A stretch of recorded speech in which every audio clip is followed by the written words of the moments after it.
그 월급에 잠이 와?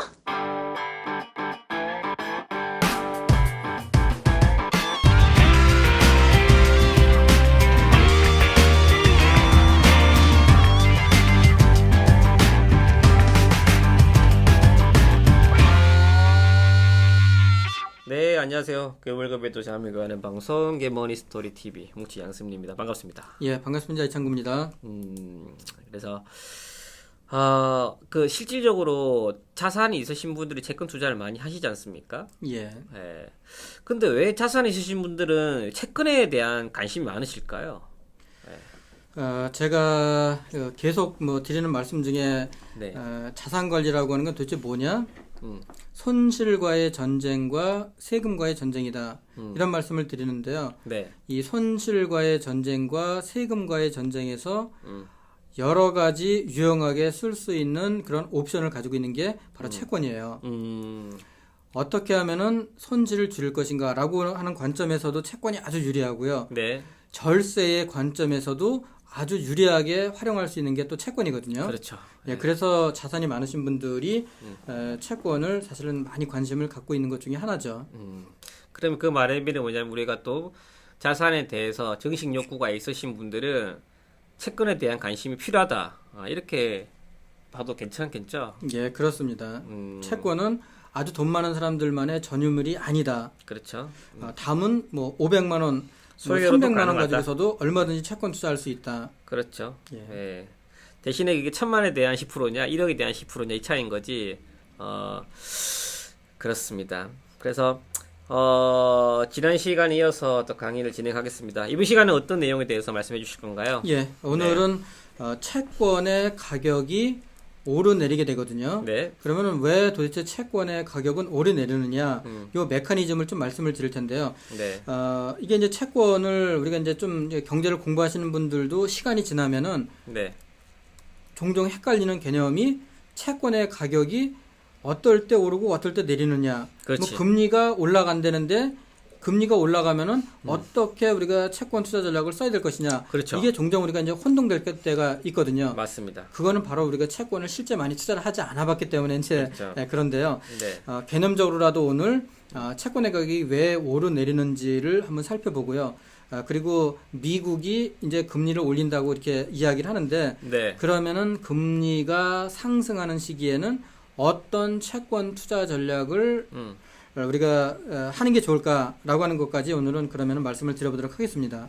네, 알겠습니다. 예, 채권의 가격이 오르내리는 거. 그러면은 지금 현재 상황일 거예요. 아직까지는 우리나라가 작년 8월 달, 10월 달 두 번에 걸쳐서 한국은행에서 금리를 인하했죠. 기준금리를 그렇죠. 2.5%에서 0.25% 포인트씩 두 번을 내려서 기준금리를 인하를 했고, 그렇죠. 그리고 아마도 1분기 정도에 한 번 더 기준금리를 인하하지 않겠나 이런 기대감이 있는데요. 이렇게 금리가 하락을 하게 되면은 채권의 가격은 상승하거든요. 네. 금리가 내리는데 왜 채권의 가격이 상승할까? 네. 이걸 한번 살펴보면요. 아까 말씀드렸듯이 이제 케인즈는 금융시장은 화폐 시장과 채권 시장 이 두 시장으로 구분해서 존재한다고 이렇게 이야기를 했는데요. 네.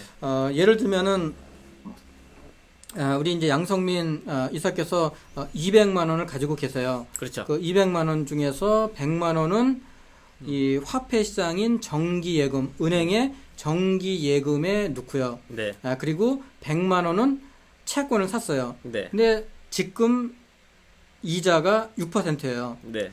은행에서도 이자를 100만 원에 6%를 주고 네. 채권도 이자를 6%를 줘요. 그렇죠. 근데 한 3개월 지났더니만 경기가 나쁘다고 한국은행에서 금리를 6%에서 5%로 떨어뜨렸어요. 그렇죠. 1%포인트 금리가 내려가면은 채권은 아까 말씀드렸듯이 한 번 발행한 채권의 금리는 중간에 바뀌질 않아요. 그렇죠. 고정이죠. 채권은 그대로 이자를 6%를 주거든요. 네. 근데 은행에서의 예금 금리는 변동 금리예요. 네. 6% 주던 게 5%로 떨어뜨려 버리네요. 그렇죠. 그러면은 사람들이 자금이 이동하기 시작을 합니다. 맞습니다. 정기 예금의 금리가 6%에서 5%로 하락을 했는데 옆에를 보니 채권은 그대로 6% 이자를 주더라. 그러면은 정기 예금을 해약을 해서 채권을 사는 쪽으로 자금이 이동을 합니다. 그렇죠. 그러면은 채권의 매수가 증가를 해요. 그렇죠. 그래서 이것도 이제 수요 공급에서 수요가 많아지게 되거든요. 그러니까 채권의 매수 수요가 증가를 하니까 채권의 가격이 오르게 되고 결과적으로 나타난 현상은 채권의 시장에 나타나는 금리가 하락을 하게 되면은 채권의 가격이 상승한다. 네. 이 논리가 현상으로 나타나게 되는 거죠. 네. 이 개념으로 이렇게 이해하시면은 채권에서 시장의 금리가 하락을 하면은 왜 가격이 오르느냐라고 하는 걸 좀 이제 이해할 수 있을 거고요. 네. 그리고 이제 기존의 채권 시장에서도 동일한 그런 현상인데요. 지금 현재 돈을 꾸려고 하면은 6% 이자를 줘야 돼요. 네. 그래서 6% 이자를 주고 돈을 꾸는 채권을 발행을 했어요. 네. 근데 3개월이 지났더니만 경기가 더 나빠져서 사람들이 돈을 잘 안 쓰려고 그래요. 그렇죠. 그러니까 이제는 5% 이자만 주면은 채권을 발행할 수 있어요. 네네. 그래서 새로 채권을 발행해서 돈을 꿀 때 5%만 주고 이 채권을 발행을 하게 되거든요. 그렇죠. 그러면은 3개월 전에 발행했던 6% 이자를 주는 채권이 있고 지금 신규로 발행한 채권은 5% 이자를 줘요. 네. 그러면은 사람들이 기존에 6% 이자를 주던 채권은 이자를 더 많이 주거든요. 그렇죠. 그러니까 그거를 더 먼저 살려고 해요. 당연하죠. 그러니까 그 6%짜리 채권의 가격이 올라가게 되는 거죠. 네. 그래서 이 금리가 하락을 하게 되면은 채권의 가격이 오른다라고 하는 거, 뭐 이 복잡한 이 과정은 생략하더라도 결과적으로 그거를 좀 외워두시면 될 것 같고요. 네. 그러면은 어떨 때 금리가 하락을 하느냐? 금리가 하락하는 거는 경기가 나쁠 때예요. 경기가 나쁠 때는 금리라고 하는 거는 우리는 성장률과 리스크의 함수다 이렇게 이야기를 하기 때문에 네. 금리가 하락할 때는 경기가 나쁠 때 그러면 경기가 나쁠 때는 우리가 채권 투자를 좀 더 느리는 그런 방법이 자산 배분에서 그래서 이제 나오게 되는 거고요.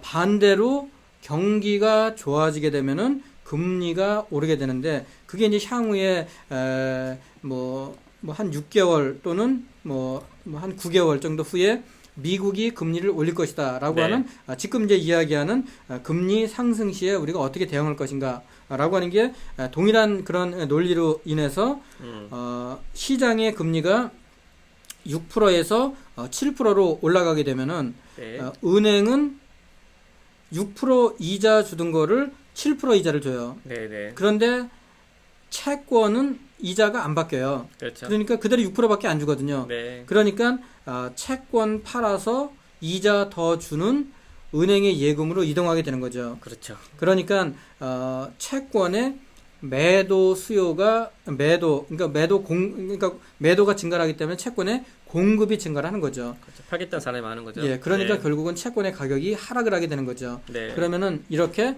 채권의 가격이 하락하는 게 언제 하락하느냐? 금리가 상승하는 시기가 경기가 좋아지는 시기거든요. 그렇죠. 그래서 경기가 좋아질 때는 우리가 채권 투자는 비중을 줄여야 된다. 그렇죠. 이런 이야기를 하는 거죠. 네.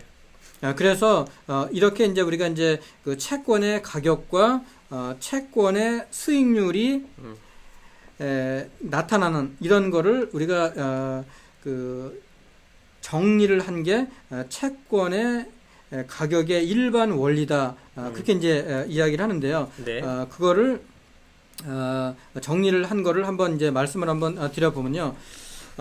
이 채권의 가격의 일반 원리의 가장 첫 번째는 채권의 가격은 채권 수익률과 반비례를 한다. 이게 이제 채권 수익률의 첫 번째. 그래서 아까 말씀드렸듯이 채권의 가격과 금리, 즉 이제 채권의 수익률은 반대로 움직인다. 즉 금리, 채권 수익률이 상승하면은 채권의 가격은 하락하고, 네. 채권 수익률이 하락하면은 채권 가격은 상승한다. 이게 우리가 이제 이야기하는 채권 정리의 제1원칙인데요. 근데 이제 여기서 채권에 좀 더 이제 좀 깊이 들어가 보면은 이 반비례하는 곡선이 직선으로 돼 있지 않고 곡선으로 돼 있어요. 네네. 그래서 이거를 이제 2차 함수로 이렇게 이제 그리게 되는데 이거를 이제 채권의 볼록성이라고 그렇게 이제 이야기하는데요. 네네. 이 채권의 볼록성은 뭐 향후에 좀 어려운 개념이기 때문에 그렇죠. 나중에 또 한번 말씀을 드리고요.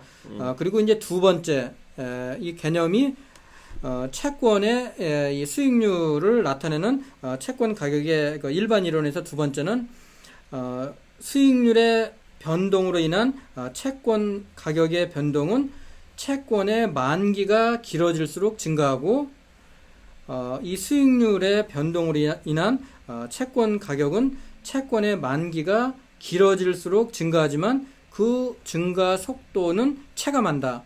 이게 이제 채권의 수익률 곡선, 일드 커브라고 이렇게 우리가 이제 표현하거든요. 네. 그래서 이거를 다시 한번 이제 정리를 해보면은 채권의 신용도가 높아지면은 수익률은 하락하고요. 네. 채권의 잔존 만기가 길어지면 수익률은 하락한다. 즉 신용도가 높아지고 잔존 만기가 길어지면은 잔존 만기가 짧아지면은 채권의 가격이 상승한다. 이런 개념으로 또 한편 이제 해석을 해 볼 수 있는 거죠. 네.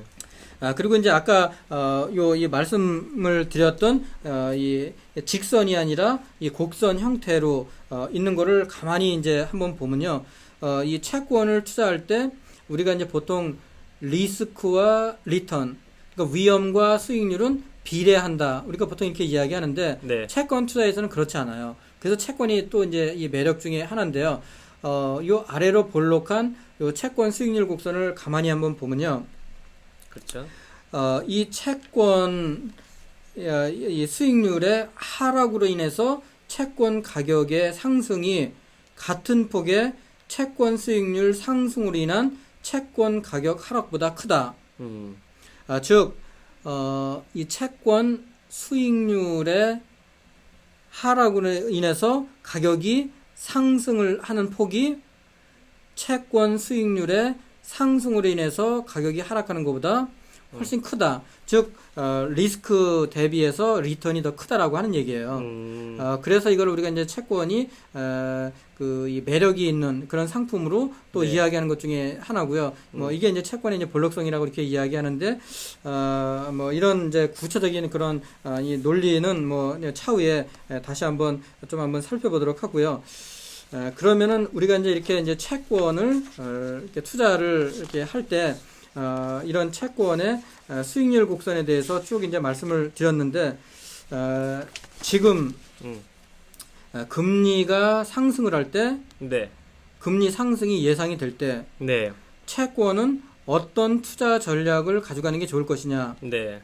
이런 질문을 요즘 종종 받게 되거든요. 맞습니다. 이럴 때 그 원론적인 이야기는 이겁니다. 금리가 상승을 하면은 자산 배분에서 채권의 비중을 이제 줄이는 게 좋을 거고요. 네. 그렇다고 하더라도 채권을 전혀 다 빼버리고 우리가 포트폴리오를 구성하기는 힘들거든요. 그렇죠. 그러면은 이런 금리가 상승할 때 채권 투자 전략은 좀 이제 어려운 얘기로 듀레이션을 짧게 가져가면 됩니다. 네. 라고 이렇게 이제 이야기하는데요. 듀레이션을 짧게 가져가는 거. 이게 듀레이션이라고 하는 개념을 내가 원금을 채권에 1억을 투자했다. 그러면은 이 투자한 원금을 회수하는데 기간이 얼마나 걸리느냐. 이런 거를 우리가 이제 듀레이션이라고 이렇게 이야기하는데요. 그렇죠. 그래서 이 듀레이션을 금리가 상승하는 시기에는 짧게 하는 게 좋은 전략이다. 이렇게 이야기하는데 그 구체적인 전략을 세 가지로 나눠볼 수 있을 거예요. 네. 첫 번째, 이렇게 금리 상승하는 시기에 듀레이션을 짧게 하는 방법은 장기 채권보다는 단기 채권으로 교체하는 겁니다. 그렇죠. 내가 5년짜리, 10년짜리 채권보다는 1년짜리, 6개월짜리 채권으로 교체 매매를 하는 건데요. 네. 즉 이제 금리가 상승을 할 때 채권의 가격이 하락하는 이 레버리지, 이 변동폭이 금리가 이 기간이 긴 그런 장기 채권이 훨씬 더 레버리지가 많이 발생이 되기 때문에 그렇죠. 그래서 장기 채권에서 첫 번째 단기 채권으로 교체 매매를 하자. 그리고 금리가 상승할 때 채권 투자 전략의 두 번째는 이렇게 이제 채권의 잔존 만기를 짧게 하는 것과 더불어서 표면 금리가 낮은 채권, 이 표면 금리가 높은 채권, 이런 두 가지 채권이 있을 때 표면 금리가 낮은 채권보다는 표면 금리가 높은 채권으로 갈아타자. 네. 이런 말씀을 이제 드리는데요. 그러니까 가장 대표적으로 할인채나 복리채보다는 이표채 투자를 늘리는 거고요. 네. 그러니까 그 할인채나 복리채는 만기가 돼야지 내 원금을 회수하기 때문에 듀레이션을 짧게 하는데 불리하고요. 중간중간에 이자를 받는 이런 이표 채권들이 듀레이션이 훨씬 짧기 때문에 금리가 상승을 하는 이런 시기에는 할인채나 복리채보다는 이표채를 더 투자를 비중을 늘리고 똑같은 이표채 중에서도 금리를 좀 더 많이 주는 그런 높은 표면 금리의 채권 투자가 유리하다 이렇게 네. 볼 수 있을 거고요. 그리고 또 하나는 아까 이제 말씀드렸던 이제 할인채나 복리채보다는 이표채 투자를 늘리는 거. 이게 이제 금리가 상승하는 시기에 우리가 채권을 투자를 하는 그런 전략이라고 볼 수 있겠죠. 그래서 금리가 상승을 하면 채권 가격은 하락하는데, 하지만 그 안정적인 수익을 얻기 위해서는 채권에 대한 포트폴리오가 필요하다. 그렇기 때문에 그에 대한 변동성을 최소화시키기 위해서 아까 말씀하신 금리 상승 시에는 기간이 짧은 것들, 그리고 금리가 높은 것들, 그리고 되도록이면은 그 월지급식이든 정기적인 이자를 주는 채권, 그런 것들로 가져가라는 말씀이신 거죠? 예, 그렇습니다. 네.